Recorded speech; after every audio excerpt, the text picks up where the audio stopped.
rolling around in it is basically like owning it, being able to look at it into the eye and almost tackle it, just embrace it, but let it go eventually. It's not shying away from the bad habits that keep manifesting, that you don't know where they come from. It's kind of saying, okay, I do this. Let's try to see why I do this. Let's come up with a way to understand this. So I know why it's there. So then I know what I can do, where I need to let it go. Is this something that I'm comfortable owning, or is it something that I need to work on? It's different for everyone, but yeah, the writing itself is like its own therapy session because you're having, this heartfelt conversation with your soul. Welcome to the Art to Heart podcast. My name is David Moore and I am your host. And this is where we explore how finding your voice through poetry and other art can transform your life and the life around you. I'm so excited to finally share these episodes, starting with this first one with a very good friend of mine. His name is Soul on Fire. I do want to give a disclaimer, though, that when I first started recording these episodes, and as I still record them, I don't know what the hell I'm doing. I really don't. And I say that because you'll notice some of the audio quality is a little bit compromised as we get started off.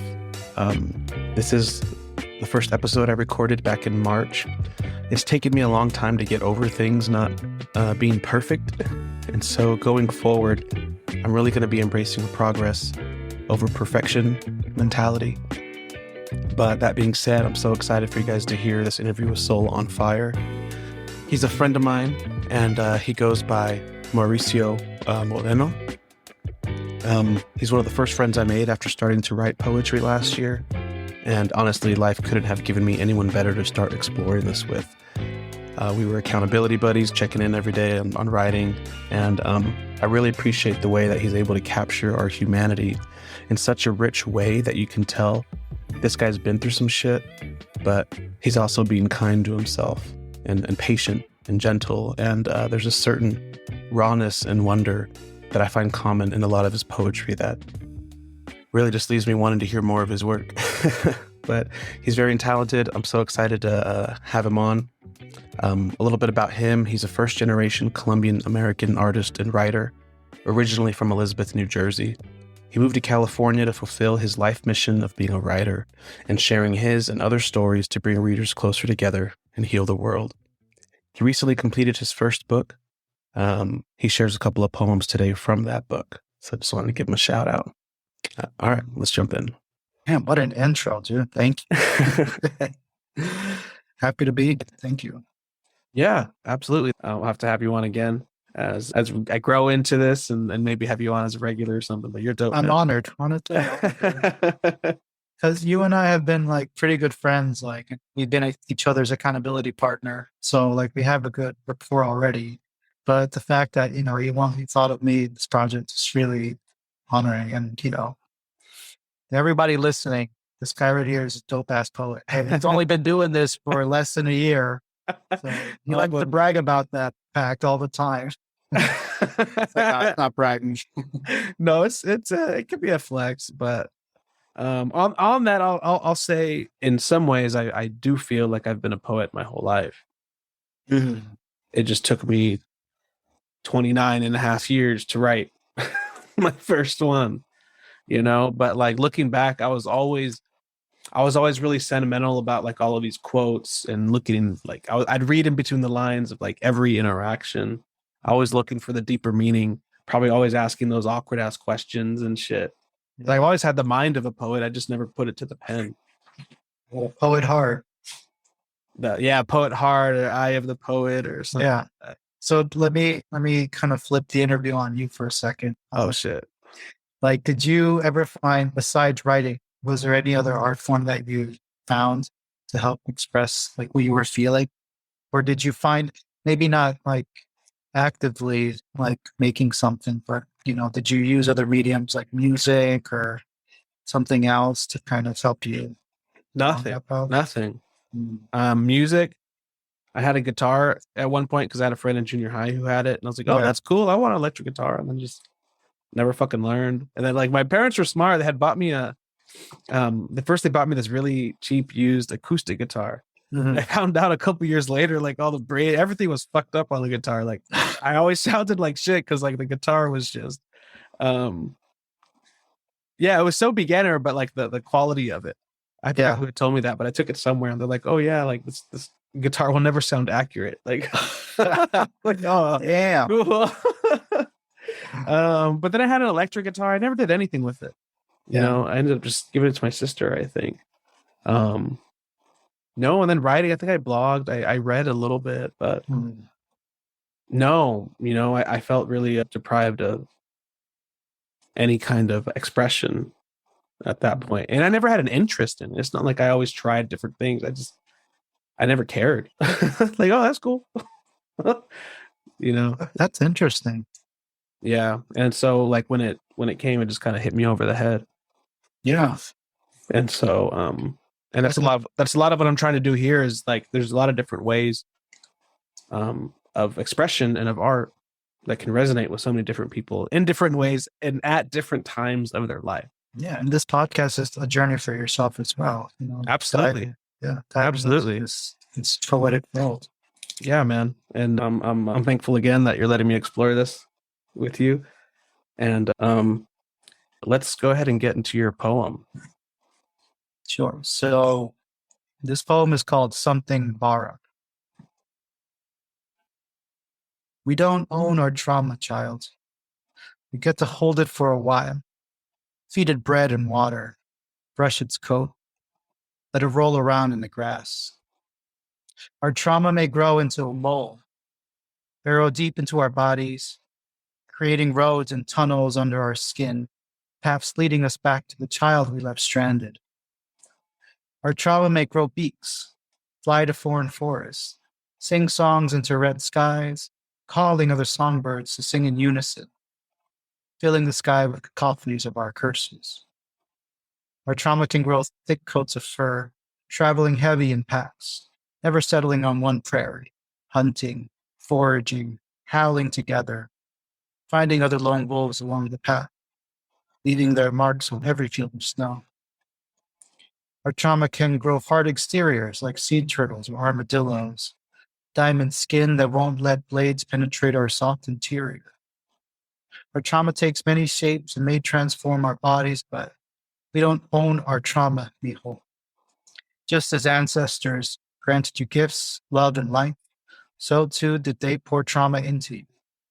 For water cannot transform the dirt without lava, and forest cannot grow without rain, or uncaring winds, unforgiving floods that strip away your foundation, water down your values, or dilute your essence. Once your trauma has evolved, release it and grow it, mijo. Our trauma is something borrowed, something we must return. Damn, man. I think the first time I heard that, what really stood out to me was the way you personified something like trauma, you know, in a society that like vilifies the trauma. You know, the trauma is like this big, ugly dragon beast that is just ruining our lives. And it is that, but the way you talk about it makes it seem so gentle, and the way you read it. And we're not allowed to talk about it either, you know, like sometimes I think what I was trying to do with the poem is personify it in a way that almost transformed ourselves, you know.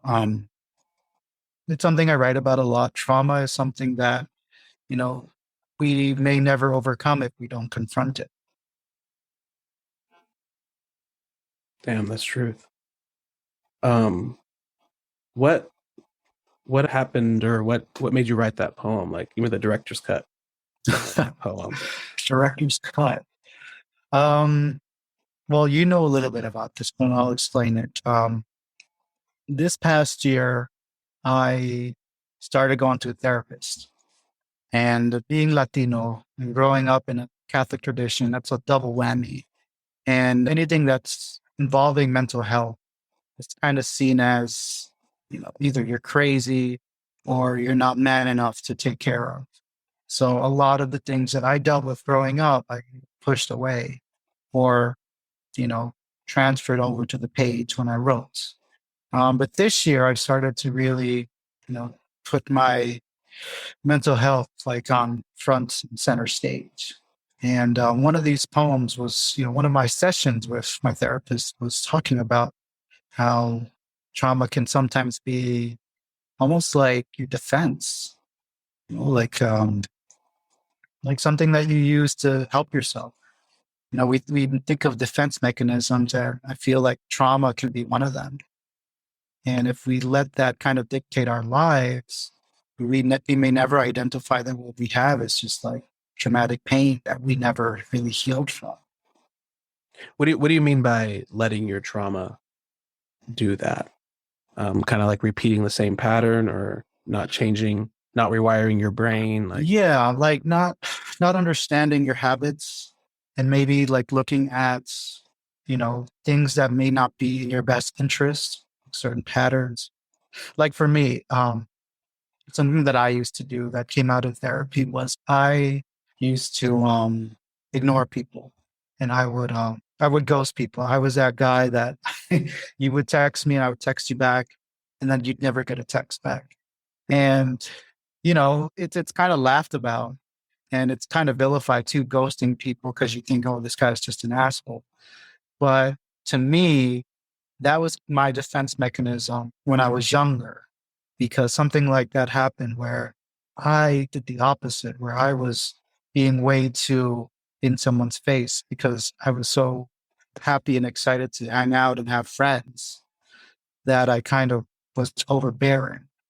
So there was a particular moment when I had a friend who was kind of dumb. Like I, he had told me that he didn't want to hang out, and I was kind of hurt, but okay. So I decided to go out to the movies, and then like I ended up seeing him there. So I'm pretty sure that's happened to literally everyone. I hope so. I hope we're not alone in that. Exactly. So we laugh about it now because it seems so like mundane and trivial. At the time, it really hurt. I didn't really have a frame of reference to say, oh, this is just what people do.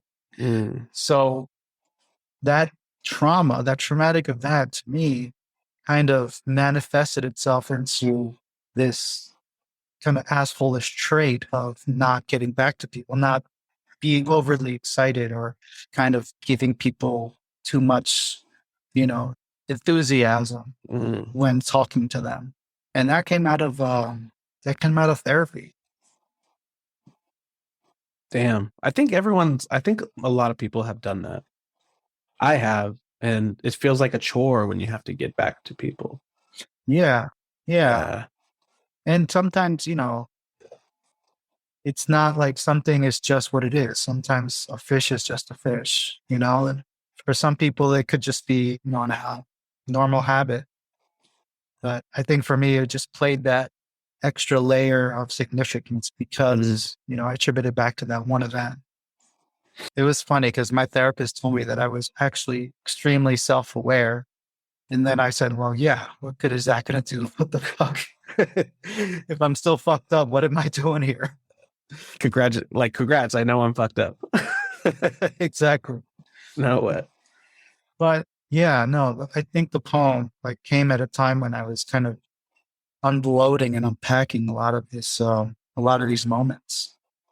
And there's some stuff that's still unresolved, but that feeling of, taking on a traumatic event, kind of using that as your power, and then, not identifying, kind of moving on beyond it, I think was, to me, the theme of the poem. Because eventually we identify so much with our pain and our loss that we sometimes don't know how to extrapolate ourselves from it. So we think,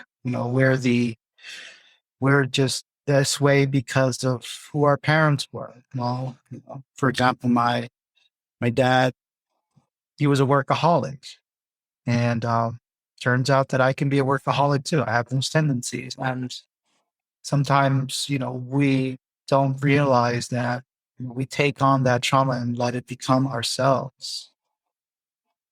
I used to have this analogy of it's like putting it in the driver's seat. Yeah. Whatever, you just put it in the driver's seat and it's like, all right, we're going wherever you're going to take us right now. It's like falling asleep to yourself. Yeah, exactly. So So you said you changed up the way you read it. You didn't say that in the pot in the you said that before that mm, you read it differently.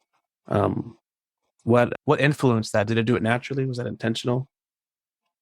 yeah, I mean, I think when I when I was thinking about how to say a poem, because there goes a lot into not just like how you write it, but how you perform the poem.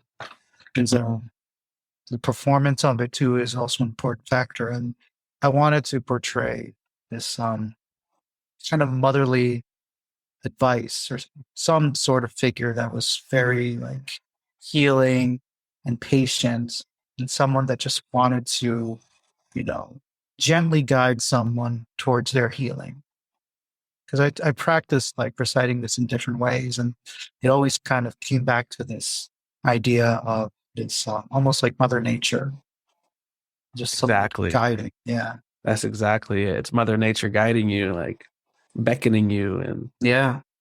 nudging you on. Yeah, it's just so it's so beautiful how you capture that in a poem.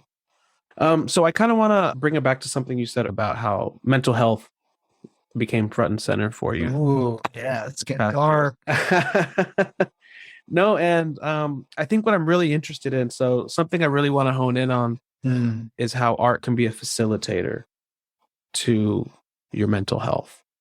You know, sometimes if I feel like when you just put so much um, emphasis on mental health, it's like, what does that even mean? Like, it can be going to a therapist. There's other things you can do as well, but what exactly does it mean take care of your mental health? And people have like people say, oh, self care, and there's all these different ways to do that, whether it's going to the movies or um, shopping or mm, just days when you're just at home. mm. But I'm just really curious of how art facilitated that for you. It gives you a medium to confront yourself. To confront yourself. Yeah. To have a conversation with yourself. To in a non judgment free zone. The paper itself or the, word processor itself is just it's a neutral zone. And you really can't make any mistakes. You are just having a conversation with yourself. And I think mental health, is something that any art form can, help to alleviate. Not alleviate, but, kind of encourage.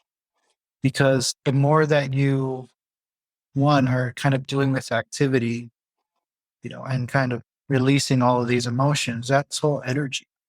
And that energy, you're kind of transferring it somewhere else and taking it out of you. It may not heal you entirely. That takes years of not just therapy, but, other different factors. But definitely mental health is just like not ignoring the things that are trying to cry out. You know what I mean? It's expressing. Yeah. It's expressing yourself, and It's expressing the soul. And it's expressing the soul, and it's expressing kind of in a way all of things unsaid, exactly. right? And things that you just don't really you think about a lot, or they'll just like simmer in you for like all of this time until you can just finally get out and express it in that certain way, and it's a And if, release. and if you don't express it or let it out, more that energy can build up. And sometimes they can manifest differently. Kind of like what the poem said, they can manifest into like these ways for us to like block out anything else, or maybe not let someone in, or it can manifest into different behaviors. In your in this poem, you have a line about you roll around in it Mhm. in the dirt.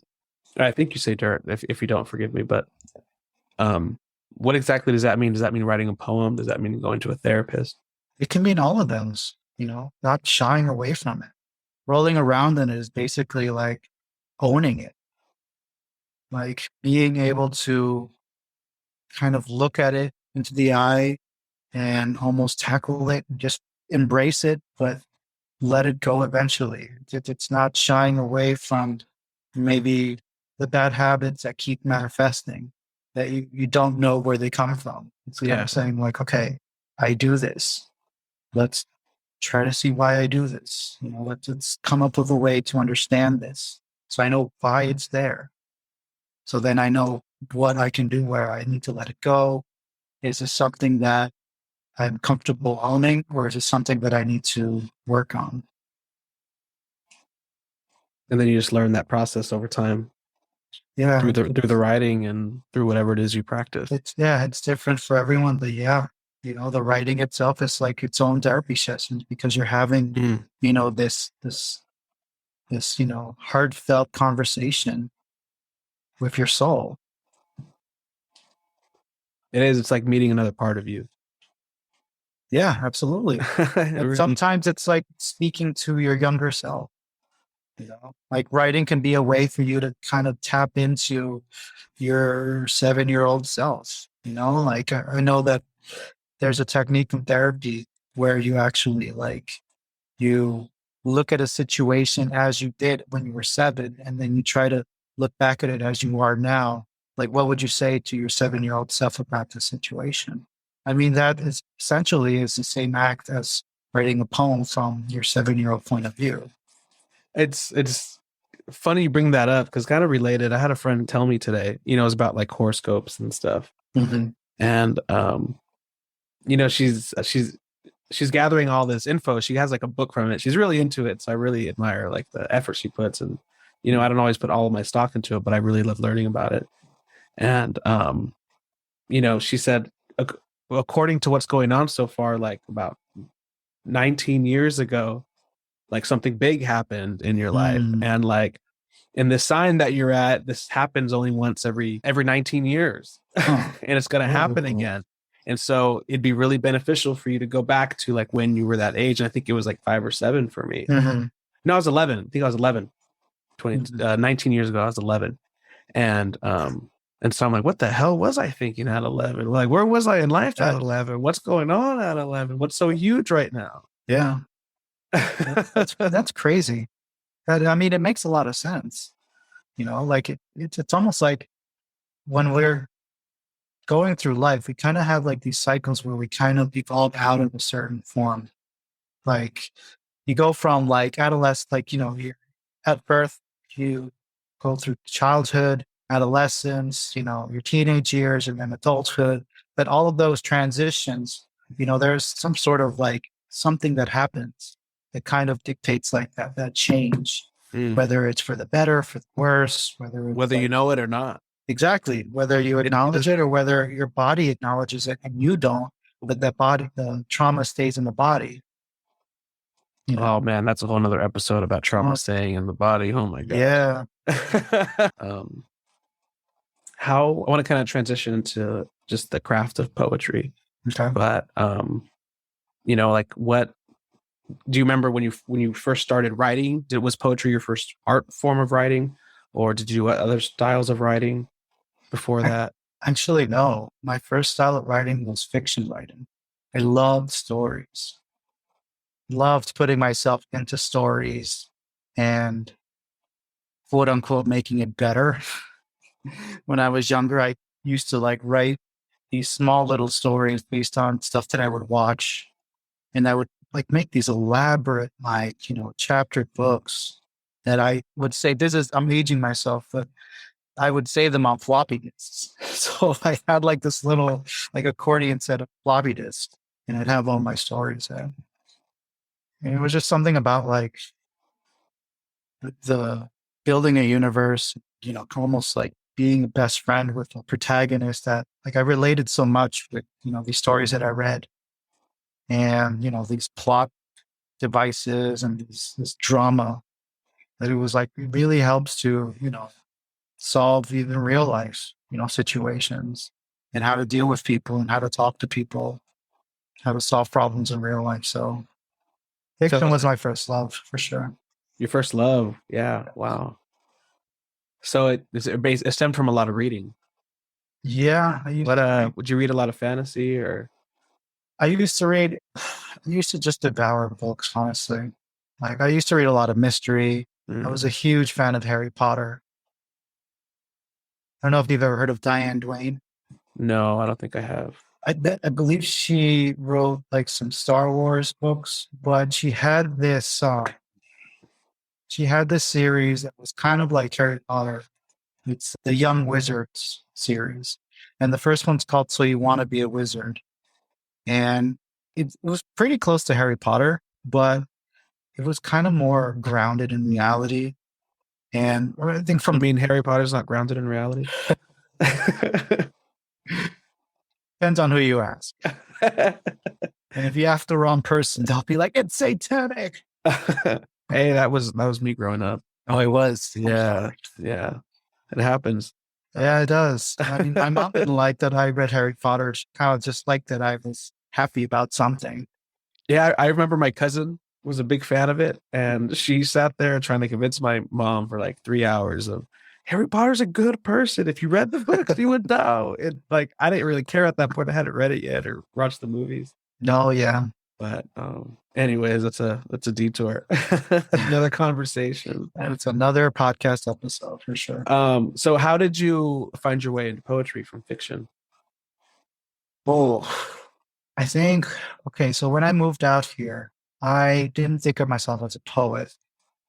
And I had some poetry that I had written up to that point, but it was really much just myself, like in my feelings, talking about like heartbreaks and, lost love, what could have been. I think when I came out here, I started to see other poets and not just like other poets, but also like other poetry forms.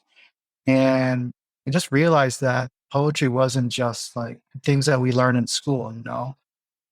It's not roses are red, violets are blue, or some like Shakespeare, the poet, even though Poe's one of my favorite poets. But there was much more like movement in poetry, Yeah. you know. Who was Yeah. was like, do you remember the first big poet that you liked? Yeah. Got you to, yeah. Yeah, actually, we met him. It's a cold piece.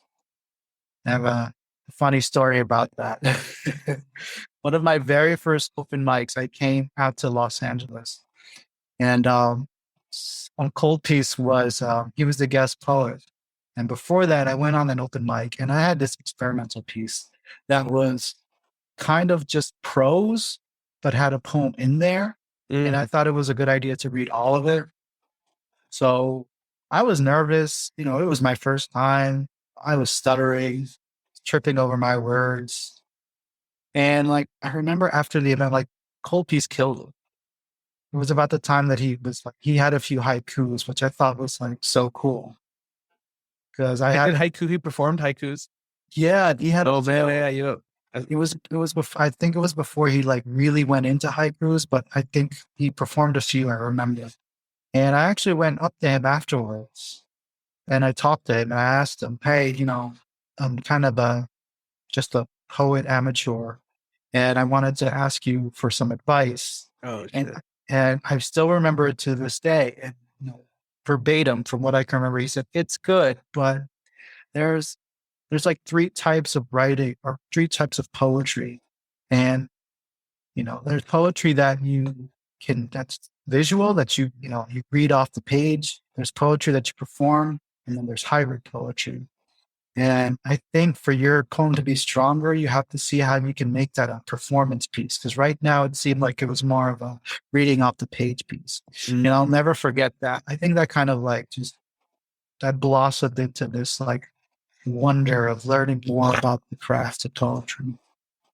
That's awesome. Damn, to have the guts to ask him right away. Kudos to you. Kudos to you. Yeah. What did you get out of poetry that you didn't get out of fiction? Out of writing fiction? That's a good question. And vice versa, what do you get out of fiction that you can't get out of poetry or don't? I think the instant gratification.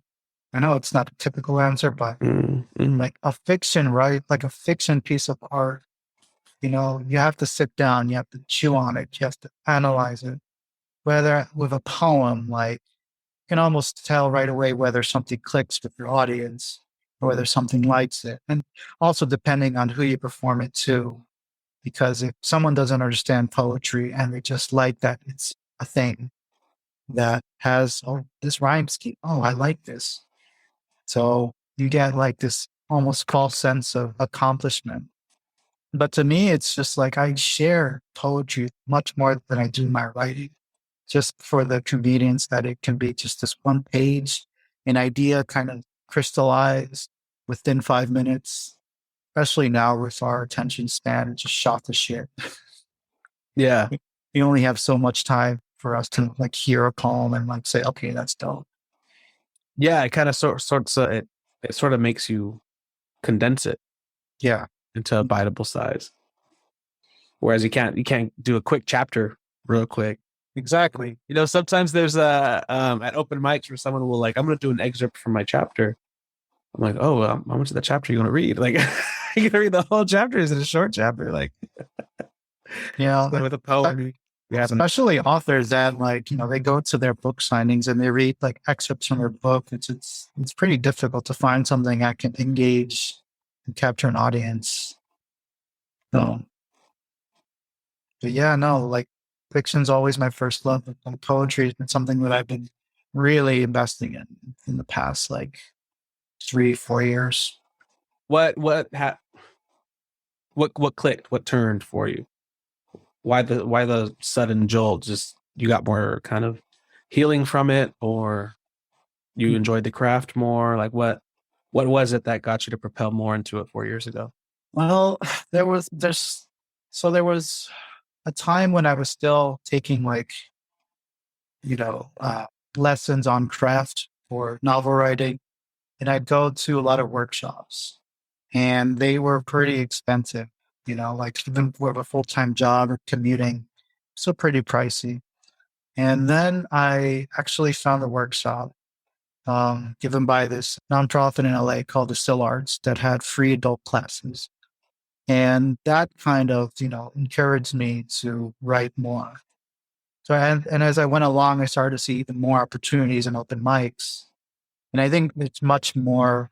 of a, I think it's much more like accessible for you to go to open mics in Los Angeles or anywhere in like Southern California or even Northern California than it is to say like fiction writing workshops, and just the vibes are different. But I think most importantly, like what clicked for me was that I found myself like being able to express myself with a much more clear focus in poetry than I could with fiction writing. Because the the novel that I'm writing, I'm still kind of writing in a different perspective and point of view. It's not necessarily, mine. It's the protagonist, the character. You're diving into a character. Yeah. Oh, I find that fascinating. Yeah, absolutely. Like to me, and like a character like it has reflections of you and echoes of you, but it's its own person on the page. I had an English teacher tell me once that any protagonist, all of the characters around it will reflect a part of the protagonist. Yeah, yeah. And also like all of the characters can reflect like, a part of you.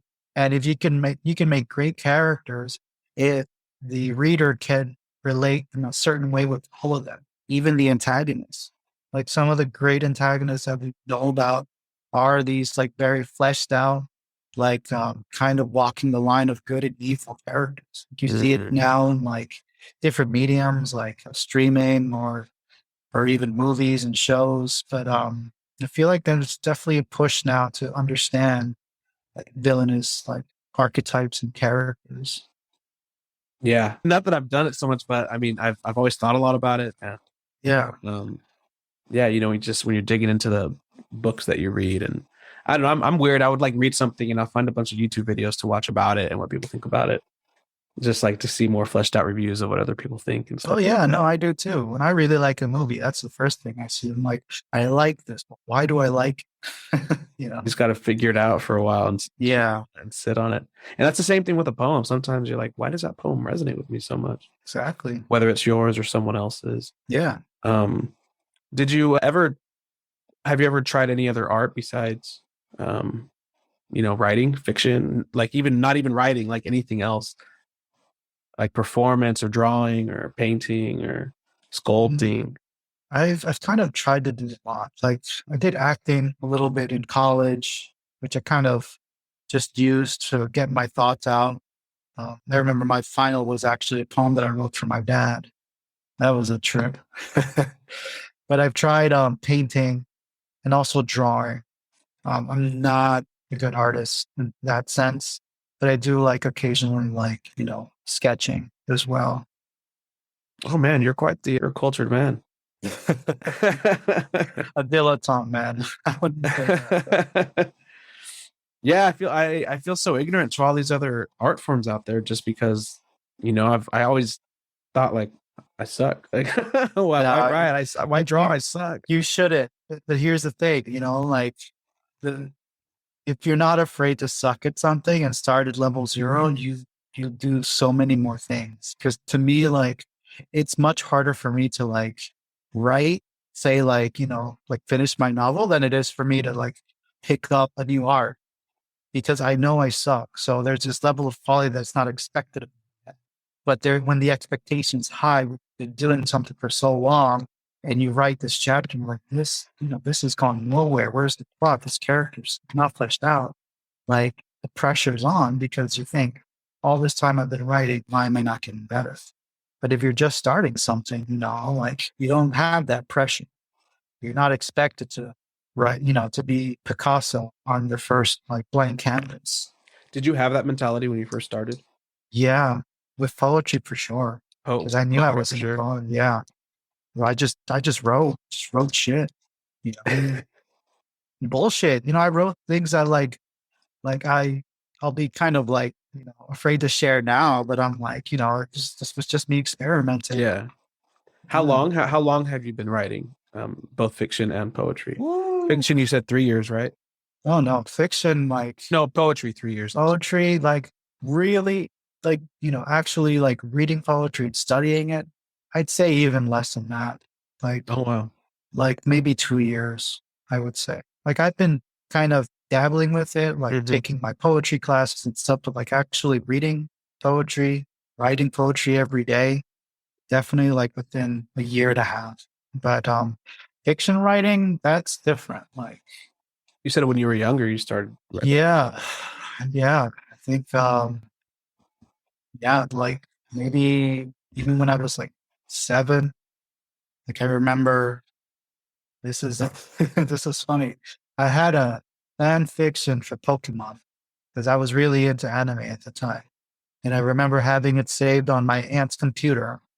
And my mom and my aunt would always hang out and they kind of like leave me to the computer and I would just type away. And I think I still have that somewhere. But yeah, that was when I was pretty young. So Do you remember when you came across that mentality which one of of just not caring, like not caring to fail or not worrying about sucking? yeah. Like, yeah. Like what before that, did you stress and were you really paranoid about Oh yeah. yeah.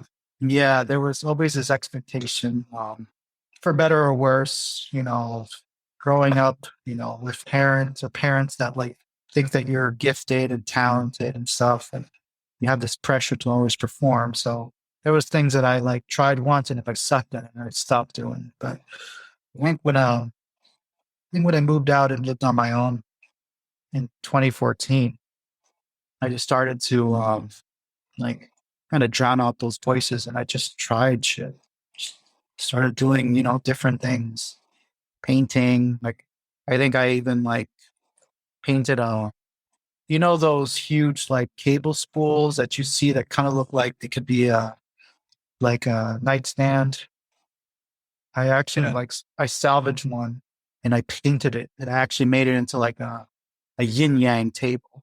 Oh shit. Yeah. So like I was just, trying shit out. So I think that happened after I kind of moved away and kind of like discovered like what it's like to live on my own, but also, be an artist on my own. There's a confidence that comes like when you kind of leave for that first time and you're just on your own. Well, there's no one there to find it for you, you know? Yeah.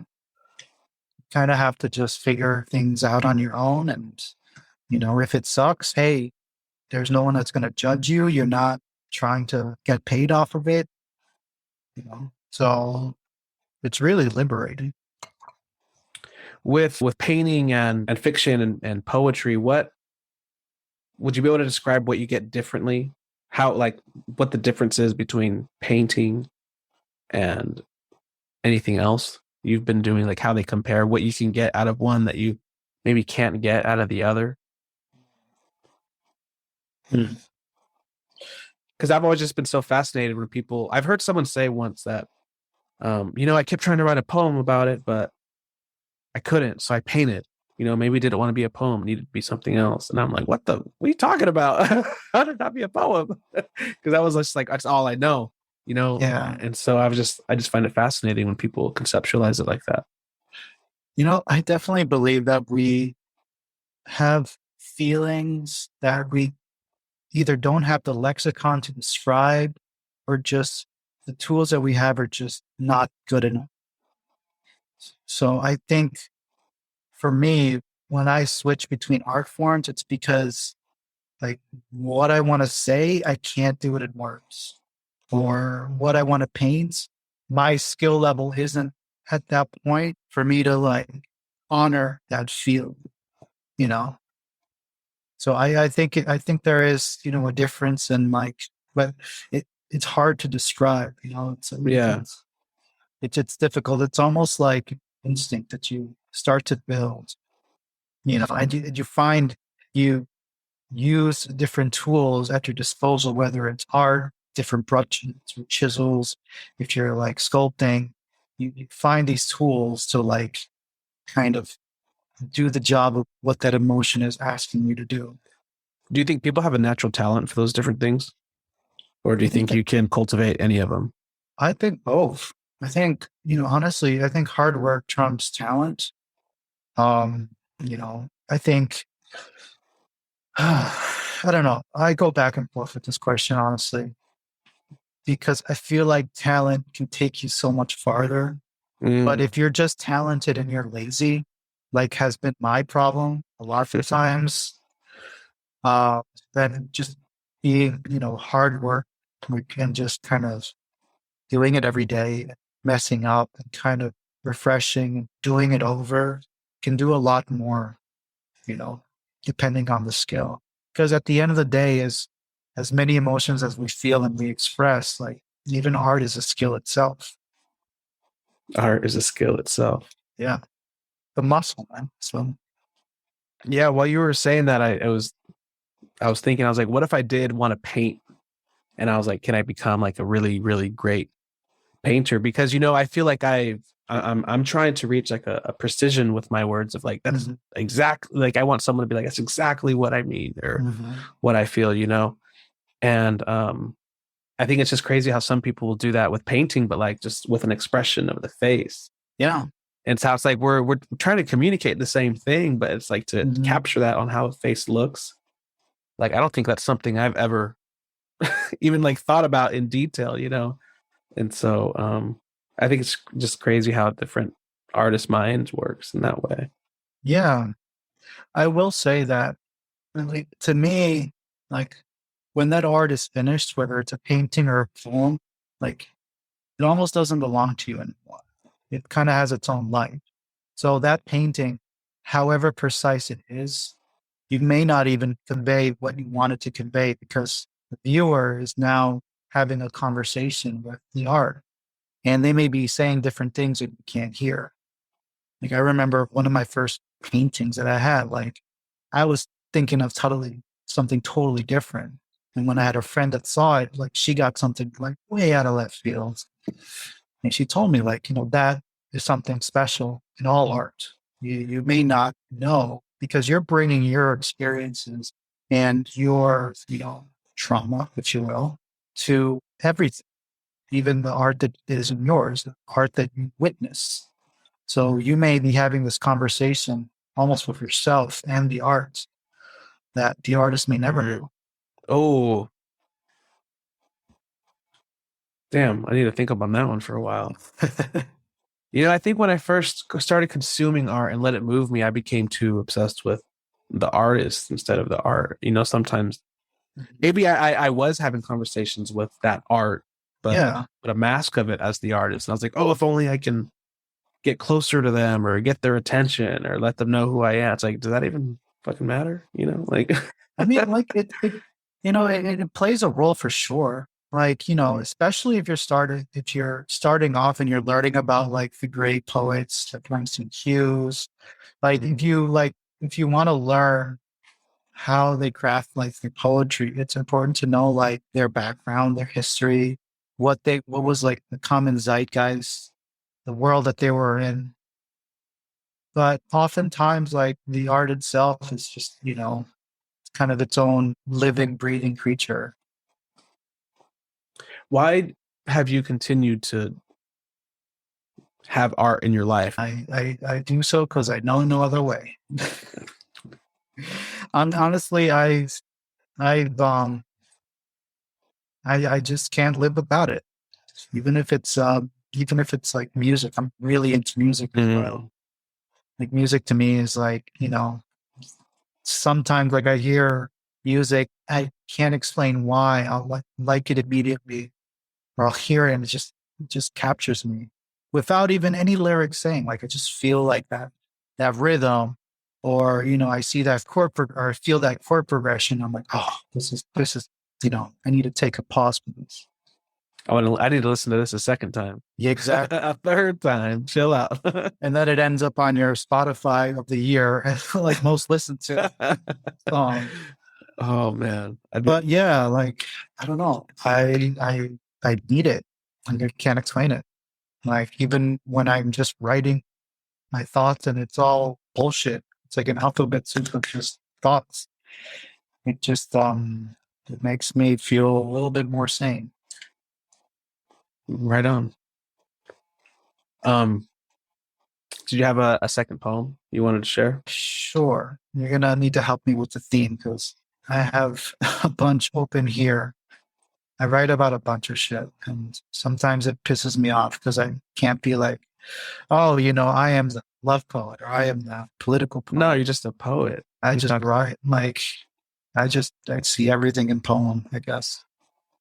I see. That's like you're Neo in the Matrix, and you just see the poems come down everywhere. Yeah, that'd be a dope screensaver. I'm gonna steal that. No, that's true though. I think the same way. Oh, that's a poem. That's a poem. That's a poem. I don't know, man. Do you have anything like gnawing at you in the back of your head? Like, oh, that one, that one. You have one. Okay. I'll just share this one. It's called I'll Never Stop Looking for Us in the Stars. Do you recognize me, kindred soul? Can you see past the shell of a body? Or are you distracted by my distinctions? You may not remember that our souls once danced among starry oceans. We created constellations with our steps, shot stars from our heels and forced supernovas at the places our hands met. Consuming the space between us, we became black holes, bending time to our will in our swings and turns. Since when did the dark matter? We loved with nothing more than dust, hydrogen, and helium fueling our pasalome. Magnetic reactions causing our heat to radiate across the galaxy. Rays of light shooting past us like bouquets from the sun in our endless journey. But now we are slaves to gravity. Our movements restricted by flesh that withers, muscles that atrophy, tendons that tear, bones that fracture, skin that cracks, blood that curdles, a body that cannot sway to the song's infinity. Can you see past the shell of a body? Will you love my coarse hair, wild at the edges, refusing to stay in place? Can you see our past lives in my irises? Will you stare into them after the Milky Way blots the color away? Will you still embrace my weary body when my core collapses on itself, even if it pulls you in, denies you a salida, devours tu luz interior? Perhaps our orbits are not meant to overlap. Perhaps we have no resolution to our tango, no finale to our surrender. We left our access to each other among quasars and galaxies, bound by the sun within us, forcing us away towards our own revolutions. That doesn't mean I'll ever stop searching for you in the stars.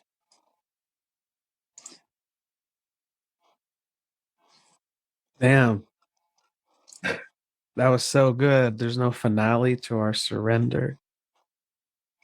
You had so many good lines in there. Thank you. I always feel awkward after sharing because there's like this like pause at the moment and everyone just says, "Oh, damn." And maybe it's just me trying to like not accept like, accolades. It's a little bit of that. And Yeah. I think there's truth to both. It's like there's only so many things you can say after, True. it's just I think it's just if you feel it's really sincere from that person. Yeah.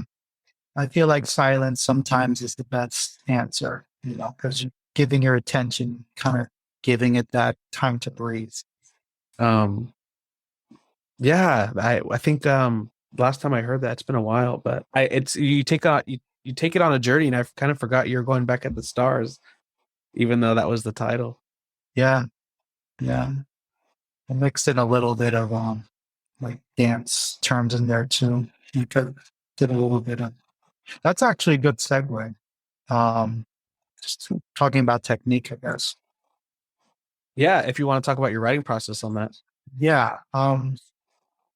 Like I'll say this. Like for me, my first step is to like do a data dump. Like in the mornings, I'll do something called morning pages. I can't remember the name. Julia Cameron, Yes, Julia Cameron. The Artist Way. Yes, The Artist Way is a great book. It's a great resource for anyone. Doesn't matter what your skill level is. She's not paying me to say this. You wanna explain what that is for people who don't know what morning pages are? Morning pages is one of the two, I guess, exercises that Julia Cameron cites in her book that basically help you to develop the habit of writing. And morning pages is basically a data dump. First thing that you get up, if you wake up at 7, wake up a half hour early. And for a half hour, 3 pages or whatever you want to do, just write whatever comes to mind. Even if you're just repeating the same word over and over again, it doesn't matter. Like to me, it's like you're paying the debt, paying the toll to write. Like you're kind of telling the muse, I'm here. Yeah. This is bullshit, but I'm here, like waiting to tap into whatever it is that inspires us. It's like waiting outside the door. I'm not going anywhere. Just come on. Exactly. Like, right? I know I used to do the morning pages as well. And honestly, what discouraged me with the morning pages is that I write so damn small. And so it would take me an average of 45 minutes to get through 3 pages. Oh, yeah. And so, but that's a good 3 pages. That's like, it is, but it's so much time. And then if I wake up too late, and my other problem was, if I don't have the full like 30 minutes or 45 minutes, I'm not going to do it. And it's like, dude, like 5 or 10 minutes, you'll get a lot out of 5 or 10 minutes. I devalue the small pockets of time. I mean, the small pockets of time are, those one step will make a mile. Yeah. A million miles start with a step. So now I hear you. I sometimes I feel the same way. Like sometimes I just feel like, oh, even if I only have 2 minutes, whatever, write something. Yeah. So you do morning pages and then you'll just write your poem right after? Or whatever you're working on? No. Sometimes my morning pages happen and that's all it is. Sometimes something. And you get enough. That's worth it on its own if you just do morning pages. But I'll tell you, sometimes during the day, I'll just see something that connects with something else in a different way. And I'll try to have a notebook or, like a voice memo on my phone, and I'll just make a note of it. So, I think like from there, it kind of just starts coming. Like that piece itself, like I think it was, I was looking up the stars, and I read this legend. I think it was about like Sagittarius. But as I was reading through like the different legends, I thought of like these 2 lovers that were just older than time, that kind of had to hide in the stars in order to like, to be together. So I thought of like their interaction as a dance. So that's when I started looking up like different terms. Like I used to dance, but not professionally, but So I only knew my salsa steps. So I had to look up what are some common terms. Diving into that lexicon. Exactly. Lexicon. That's huge. Like lexicon is one way that as a poet, you can make your poetry authentic, Of just learning all of the different words associated with what it is you're writing about. Exactly. But too much of that, you'll get just too discouraged. Oh, there's so much for me to learn. I don't have. Well, there's that, but you can also say that give the readers homework so that they can kind of discover it on themselves. Like I love a poem that makes me do research, makes me look stuff up.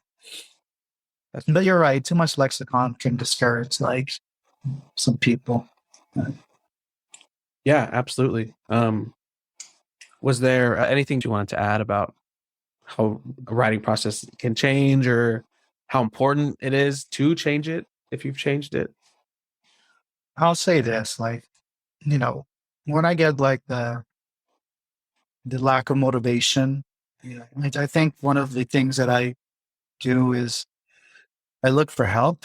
I look up other videos on motivation and I just find different ways that different writers and artists kind of get over that hump.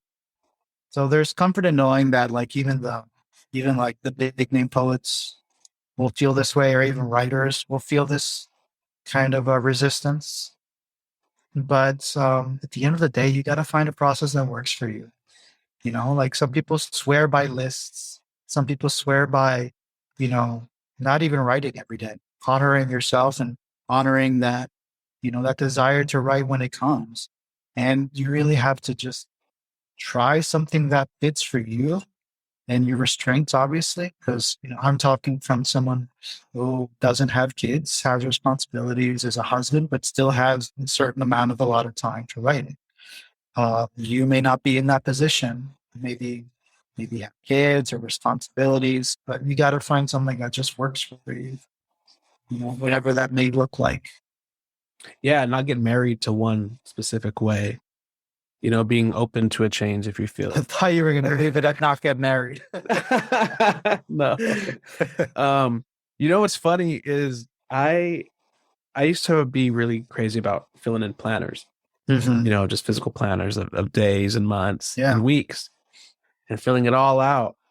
And I still keep forcing myself, even though I never writing it, never open it. And I was like, oh, I'm going to write all my friends' birthdays in it. That way I could see whose birthday it is every day. And today I catch up on a thread and it was 3 persons' birthdays.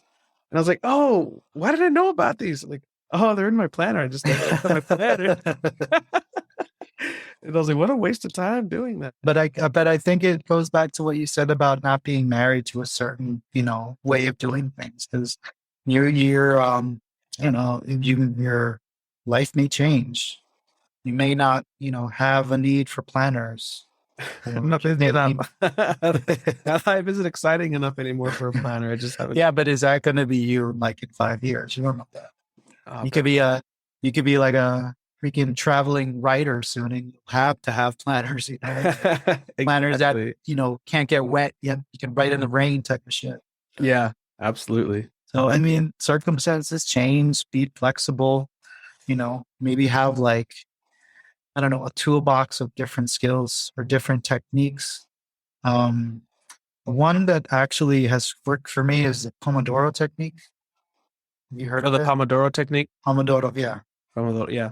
Yeah. Yeah, it's like the 45, it's like a break every 45 minutes or something like that, right? Yeah, I think it's either 40 and 5 or 40 and 10, something like that. But, you can go 20 and 5 or 20 and 10. Yeah. So some ratio like that. Yeah, but it's basically like bursts of focus with a break in between, a very short break. Yeah. Yeah. I think it is 20 and 5. I think this would be a good place to end it. Okay. Because of the question that I have. Is that my ending question is, I think I'm going to end every episode with this, but kind of because we're all encompassed now. Tomorrow you wake up and your memory is wiped clean. Mm-hmm. But tonight you can give yourself one post-it note. If you want to keep following, or you could give yourself one piece of advice to follow. What kind of advice would you give yourself? Wow. You really hit me with a really. I can't answer that right now. I got to think of. That's hard, right? I think. Yeah. Hold on. I want to give you a good answer. So let me just get into the frame of mind. Wow. So wake up, no memory. If you want another scope on the question, consider it like an instruction manual for yourself on how to navigate life. You kind of forgot. I mean, your body might have like coping mechanisms it remembers, but for the most part, this is probably a really loaded question. I might not ever ask anyone this again, but no, you should, because now I feel like I'm getting the brunt of this question. I know what else is going to. I'll have it well crafted in like 6 episodes of much easier to understand. So thank you so much for being this. No, of course. No, thank you. I'm still going to answer. So, all right, let's hear it. Trust the pen. Oh, damn! Trust the pen. That's so like external in a way, but also internal at the same time. I think I was expecting to hear something about just like yourself, some inner wisdom, but just trust the pen. That's huge. And I think only people who have written with the pen can understand that. Yeah. I was gonna say like trust yourself. I'm like, let me spice it up. Oh, there you go, man. Yeah. Well, thank you. I appreciate your time and been great chatting with you. Where can people find you? You can find me on social media at Soul on Fire. That's SOUL_ONF_IRE. It's the same for IG and Twitter. And I have a blog. It's almainsaciable.com. ALMAINSACIABLE.com. Alma Insaciable. It's Soul on Fire in Spanish. Soul on Fire. Yes, sir. Soul on Fire. I hope that you guys agree. His soul is on fire. All right, man. Out. Thank you so much again. Thank you, bro. Take it easy. All right, y'all. I hope you enjoyed that. I hope you had as much fun as we did. Thank you so much for listening. If you have any suggestions, what you like, what you didn't, what you want to hear more of, if you want to hear Soul on Fire back here again, let me know on Instagram at art2heart.life, ART2heart.life. And thank you all so much. If I had one idea here that I wanted you to take away from, it's one, obviously that your trauma is not yours to keep. I really loved that idea and concept, but also Soul said earlier in the episode, don't be afraid to suck at something. If there's something you've been wanting to try out, go out there and suck at it. And there's some freedom in not having familiarity with something. But thank you all so much, and we'll see you next time.